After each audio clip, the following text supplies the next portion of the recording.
Ich bin Helena Schwinghammer, ich bin Historikerin, ich bin wissenschaftliche Mitarbeiterin am Institut für Zeitgeschichte, schreibe da gerade meine Doktorarbeit, war aber lange Jahre Hilfskraft in der Dokumentation Obersalzberg und habe auch meine Masterarbeit über ein Thema im Obersalzberg geschrieben, nämlich über Kindheit im Führersperrgebiet.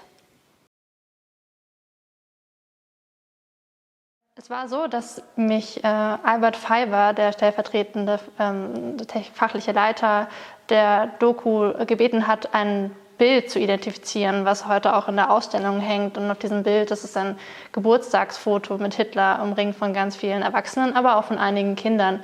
Und ich hatte als Hilfskraft die Aufgabe, diese Erwachsenen zu identifizieren und die Namen sozusagen genau zuzuordnen.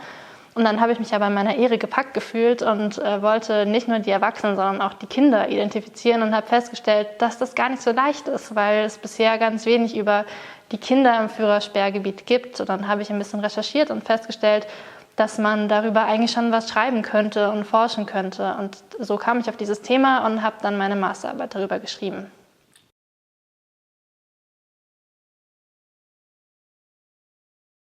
Der Obersalzberg war ja eine Machtzentrale, natürlich die Idylle, die man auch sieht, aber es war vor allem ein Ort der Macht, an dem die NS-Größen aus- und eingegangen sind, an dem auch Staatsbesuche gemacht wurden und an denen wichtige Entscheidungen des Nationalsozialismus getroffen wurden. So waren zum Beispiel Goebbels, der Propagandaminister, war häufig am Obersalzberg mit seiner Familie, mit seiner Frau und seinen Kindern. Bormann hat ganzjährig auf dem Obersalzberg gelebt mit seinen 9 Kindern und seiner Frau Gerda. Die Görings waren da mit seiner Tochter häufiger und die Familie Speer hat zum Beispiel auch langjährig auf dem Obersalzberg gelebt mit den Kindern. Und diese Familien haben den Obersalzberg ein Stück weit auch bevölkert. Sie waren da, sie haben den Raum belebt und sie waren auch in den Kriegsjahren da, als die Männer teilweise schon gar nicht mehr auf dem Obersalzberg waren, sondern vor allem in der Wolfschanze oder in Berlin. Da blieben die Familien da, die Mütter mit ihren Kindern und haben daraus einen kinderreichen Ort gemacht. Und das ist so ein Spannungsverhältnis, den ich ganz interessant finde. Die Idylle, die Kinder, dieses private Leben auf dem Obersalzberg und dann aber die Machtzentrale Obersalzberg, Machtzentrale des Nationalsozialismus, auf denen der Schrecken des Nationalsozialismus mitgeplant wurde.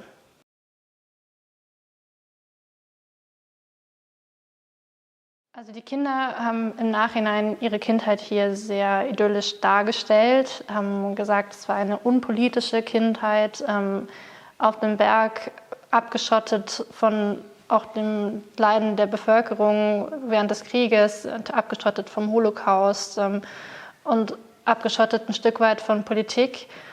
Aber so ganz stimmt das wahrscheinlich nicht. In Wahrheit haben die Kinder, waren Teil dieses Gefüges und waren Teil dieses Inner Circles rund um Hitler und haben da auch Rollen inne gehabt, die sie in diesem politischen Gefüge sagen, verankert haben und ihre Familien verankert haben.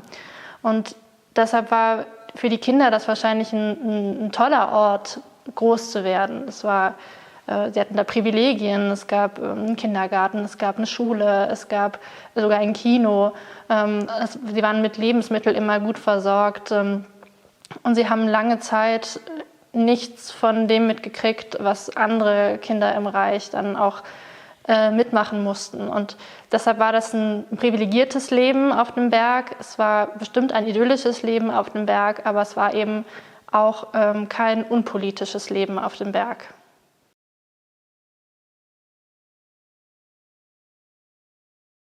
Also die Kinder haben sich mit ihrer Vergangenheit sehr unterschiedlich kritisch auseinandergesetzt, von wirklich einer Verharmlosung der Zeit und auch der Taten der Eltern bis zu wirklich einer kritischen Auseinandersetzung. Zum Beispiel der älteste Sohn von Martin Bormann Junior, hat eine Autobiografie geschrieben Anfang der 2000er, in der er sich durchaus versucht hat, kritisch mit seiner Zeit auf dem Obersalzberg und mit den Taten seines Vaters auseinanderzusetzen. Er hat versucht, seine eigene Kindheit mit den Ereignissen des Nationalsozialismus zu verknüpfen, miteinander zu verweben. Und hat da versucht, auch Distanz zu wahren. Andere Kinder, zum Beispiel die Kinder der Familie Speer, waren deutlich weniger kritisch. Die haben sich mehr bemüht, den Mythos, den ihr Vater schon versucht hat, in die Welt zu setzen, des guten Nazis Albert Speer weiter zu vermitteln und haben sich bemüht, ein Bild zu zeichnen, in dem ihr Leben, aber auch das ihrer Mutter und auch ein Stück weit das ihres Vaters eben unpolitisch und idyllisch alleine war und nicht verankert in diesem Führer-Speer-Gebiet und in diesem Machtzirkel.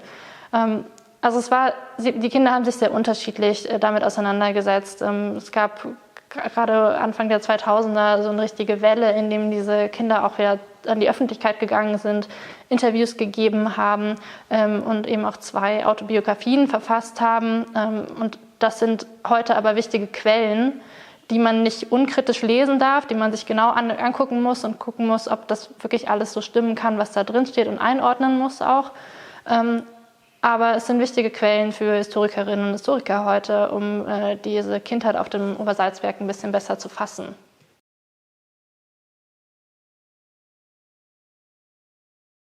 Als ich mit der Forschung begonnen habe, habe ich schnell festgestellt, dass die Quellenlage sehr schwierig ist. Es gibt sehr wenige Primärquellen, also Quellen, die wirklich von diesen Kindern selbst zu der Zeit entwickelt wurden. Das ist ja das, was sich der Historiker immer wünscht, dass es sozusagen Primärquellen gibt, und die gab es da in dieser Hinsicht aber nicht. Und das stellt natürlich einen vor Herausforderungen, weil man sich dann viel auf retrospektive Erzählungen verlassen muss, auf das, was die Kinder Jahre, Jahrzehnte nach ihrer Zeit auf dem Obersalzberg über den Obersalzberg erzählt haben.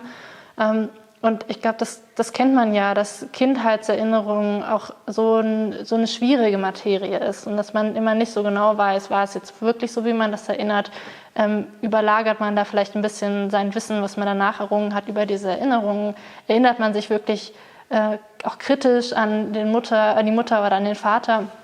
Und das stellt Historikerinnen und Historiker vor Herausforderungen, das dann einzuordnen und in Kontext zu setzen.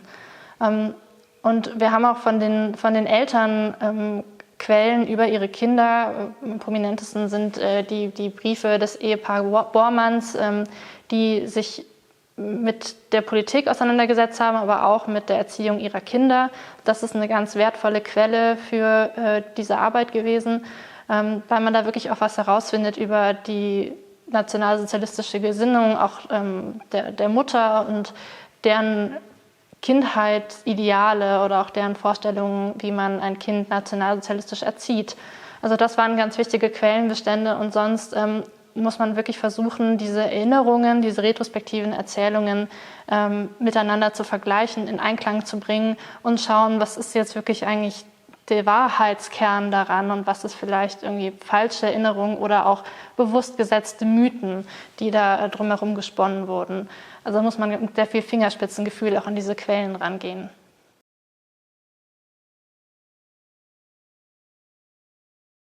Also die Kinder und die Familie, die haben eigentlich 2 große Rollen gespielt auf dem Berg. Und es gab 2 große Gründe für die NS-Größen, auch ihre Familien auf den Berg zu bringen.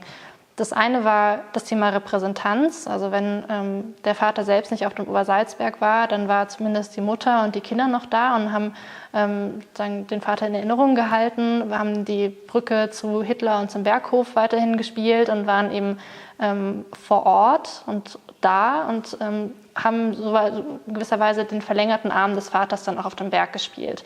Das war die eine große Sache. Und der andere große Punkt ist, dass die Mütter und die Kinder auch so eine Art Subnetzwerk auf dem Obersalzberg entwickelt haben. Also sie hatten selbst miteinander Kontakt. Die Kinder haben mit anderen Kindern gespielt, aber nicht einfach nur so just for fun, sondern es waren penibel geplante Spieldates, die wiederum die Bündnisse zwischen den Vätern unterstützen sollten oder teilweise auch stärken sollten. Und das war eine ganz wichtige Rolle, die diese Frauen und Kinder auf dem Obersalzberg auch gespielt haben, dass sie sozusagen auch die Familien untereinander in Austausch gehalten haben, Kontakt gehalten haben, Bündnisse gestärkt haben zu Hitler, aber auch zu den anderen NS-Größen. Und so kann man eigentlich ganz gut sehen, dass gerade wenn sich die Väter Richtung Wolfschanze bewegen, dass da die Bündnisse in der Wolfschanze zwischen den Vätern sich sehr gut widerspiegeln in den Kontakten der Frauen und Kinder auf dem Berg. Und das ist eine ganz zentrale Aufgabe dieser Familien auch gewesen, da eben dieses Netzwerk zu halten und zu bilden und das auch zu stärken. Also das waren diese beiden großen Aspekte.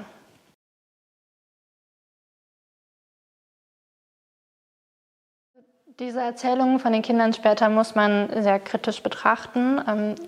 So super viel erzählen sie uns gar nicht über die Atmosphäre im Führersperrgebiet. Häufig zeichnen vor allem die Speerkinder ein Bild von eben dem idyllischen Leben hier, dem unpolitischen Leben hier. Sie zeichnen an sich ein Bild von einer kleinen abgeschotteten Enklave, die ihre Familie da gebildet hat in ihrem Haus in dem Führersperrgebiet. Und sie beziehen aber gar nicht dieses Machtgefüge, in dem sie sich da auch befunden haben, mit in ihre Erzählungen hinein. Und das muss man natürlich kritisch sehen. Deshalb kann man gar nicht genau sagen, ob das, was erzählt wird, über die Kindheit wirklich so stimmt, ob es wirklich so war. Was man schon sagen kann, ist, dass sich das Führersperrgebiet bemüht hat, ein kinderfreundlicher Ort zu sein, dass es eben viele Angebote auch für Kinder gab und dass es da mit Sicherheit auch eine friedliche Kindheit möglich war auf diesem Berg. So paradox das erstmal klingt. In der Machtzentrale des Nationalsozialismus drumherum herrscht Krieg, passiert der Holocaust, sind die ganzen Schrecken des Nationalsozialismus sichtbar und in diesem Machtzirkel war mit Sicherheit eine friedliche Kindheit auch möglich. Und doch gab es eben diese politische Ebene von dieser Kindheit und von diesem Familien- und Mütternetzwerk, was dann die Kinder in ihren Erzählungen so nicht wirklich reflektieren. Und auch Martin Bormann Junior, der durchaus eine kritischere Autobiografie geschrieben hat, dem fällt es auch schwer, wirklich seine Rolle als Kind in diesem Machtzirkel darzustellen, weil es mit Sicherheit auch schwierig ist, die eigene Rolle als Kind zu reflektieren. Und natürlich war das auch keine bewusste Rolle. Diese Kinder waren nicht bewusst Teil dieses Zirkels oder zumindest nicht selbst gewählt Teil dieses Zirkels. Aber es ist trotzdem, tragen sie als Erwachsene dann die Verantwortung, das zu reflektieren, dass sie das waren und dass sie eben Teil dieser nationalsozialistischen Führungsriege waren.